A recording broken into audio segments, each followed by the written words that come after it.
औज़ुबिल्लाहिमिनश्शैतानिर्रजीम बिस्मिल्लाहिर्रहमानिर्रहीम। अस्सलामु अलैकुम नाज़रीन। आज का हकीम शाहिद इकबाल आपकी खिदमत में हाज़िर है। आज की वीडियो में आपको अखरोट नज़र आ रहे हैं। अखरोट के बहुत ज़्यादा फ़ायदे हैं। अखरोट इस्तेमाल करना चाहिए। बुढ़ापे में जो कमज़ोरियाँ महसूस होती हैं वो भी नहीं होंगी इंशाल्लाह। अगर आप सुखी रहना चाहते हैं, अगर आप बुढ़ापा अच्छे तरीके से गुजारना चाहते हैं, सुखी गुजारना चाहते हैं, तो आपको अखरोट इस्तेमाल करना चाहिए। अखरोट के बहुत ज़्यादा फ़ायदे हैं। अखरोट जिसमें अगर स्वेलिंग बन जाती है, सोजिश बन जाती है, उसको भी ख़त्म करता है। ये देख लीजिए, मगज़ की तरह ही होता है। अखरोट में ओमेगा 3 होता है जो कि जिस्म के लिए बहुत ही ज़बरदस्त है, इनकी टॉनिक है। इसको इस्तेमाल करें। इसके इस्तेमाल से इंशाल्लाह कोलेस्ट्रोल भी नॉर्मल होता है, हाई ब्लड प्रेशर भी नॉर्मल हो जाता है। जब आपका हाई ब्लड प्रेशर नॉर्मल हो जाएगा तो इंशाल्लाह जो दिल का आर्जा वगैरह लगने का चांस होता है वो भी नहीं होगा। और इसके इस्तेमाल से इंशाल्लाह तौलीदी जरासीम जिन मरीज़ों के कमज़ोर हैं, जिनके औलाद नहीं हो रही, इंशाल्लाह उनके तौलीदी जरासीम जिनके स्पर्म है वो भी इंशाल्लाह बहुत ज़्यादा अच्छे तरीके से एक्टिव हो जाएंगे और वाफर मकदार में बनेंगे। यानी बे औलाद जोड़ों के लिए बहुत ही मुफीद है। दिमागी कमज़ोरी को ख़त्म करता है, नज़र की कमज़ोरी को ख़त्म करता है।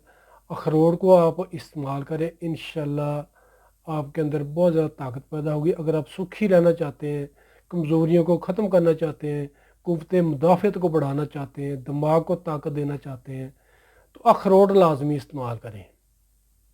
अखरोट रोज़ाना बेशक एक अखरोट खाएँ, कम अज़ कम एक अखरोट लाजमी खाएँ, 3 अखरोट तक भी खा सकते हैं।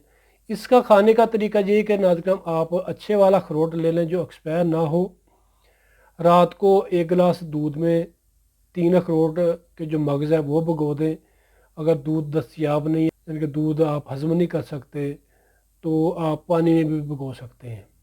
यानी कि रात को 1 गिलास दूध में 3 अखरोट के मगज़ भिगो दें या सुबह को भिगो दें, जैसे आप मुनासिब समझें। यानी कि एक टाइम लाजमी इसको इस्तेमाल करना है, आपने दूध में भिगो दें तो बेहतरीन है। तो इसको वैसे भी चबा कर खा सकते हैं, अगर दूध में भिगो दें या पानी में भिगो कर इस्तेमाल करें तो इसकी तसीर और बन जाती है। यानी कि इसमें बहुत ज़्यादा और जो है इसके जो बुरे असरात हैं वो ख़त्म हो जाते हैं और इसके जो अच्छे असरात हैं वो आपको इंशाल्लाह मिलेंगे। क्योंकि काफ़ी मरीज़ जो गर्मी के मरीज़ हैं वो अखरोट खाने से उन्हें गर्मी हो जाती है। तो ऐसे मरीज़ अगर दूध में डाल के या पानी में डाल के इसको इस्तेमाल करेंगे तो इंशाल्लाह उन्हें गर्मी नहीं होगी। यानी कि अखरोट आपने इस्तेमाल करना है, रात को भिगो दें या सुबह को भिगो दें। 3 अखरोट मगज़ अखरोट, यानी कि 3 अखरोट का मगज़ रात को 1 गिलास दूध में या पानी में भिगो दें। दूसरे दिन सुबह खाली मैदा इसको अच्छे तरीके से चबा कर खा लें या इसका शेख बनाकर इस्तेमाल कर लें। हस्बे ज़ायक़ा इसमें चीनी डाल सकते हैं, कुज़ा मिश्री डाल सकते हैं, शहद डाल सकते हैं। इसको इस्तेमाल करें। इंशाल्लाह इसके इस्तेमाल से जो बुढ़ापा में जो असरात पैदा होते हैं, कमज़ोरियाँ महसूस होती हैं, काफ़ी मर्ज़ें लग जाती हैं, वो भी नहीं लगेगी इंशाल्लाह। हाई ब्लड प्रेशर का मसला है या कोलेस्ट्रॉल का मसला बन जाता है वो भी नहीं होगा। अगर शुगर के मसाइल है तो इंशाल्लाह वो भी आपको शुगर वाली जो कमज़ोरी वो भी नहीं होगी इंशाल्लाह। अगर औलाद के मसाइल है, स्पर्म एक्टिव नहीं है, इंशाल्लाह वो भी ठीक हो जाएंगे अल्लाह पाक के हुक्म से। इसको आप इस्तेमाल करता रहा करें। अखरोट बहुत ही ताकतवर चीज़ है। इंशाल्लाह अल्लाह पाक आपके लिए आसानियाँ पैदा करेंगे। 5 वक्त की नमाज़ पाबंदी के साथ पढ़नी है, दुरूद पाक ज़्यादा से ज़्यादा पढ़ना है, इस्तग़फ़ार पढ़ना है साथ। इंशाल्लाह अल्लाह पाक ज़िंदगी में भी आपके लिए आसानी पैदा करेंगे और आखिरत में भी। तो इसका वीडियो अगर आपको अच्छी लगे तो शेयर ज़रूर करनी है, सदका जारिया है।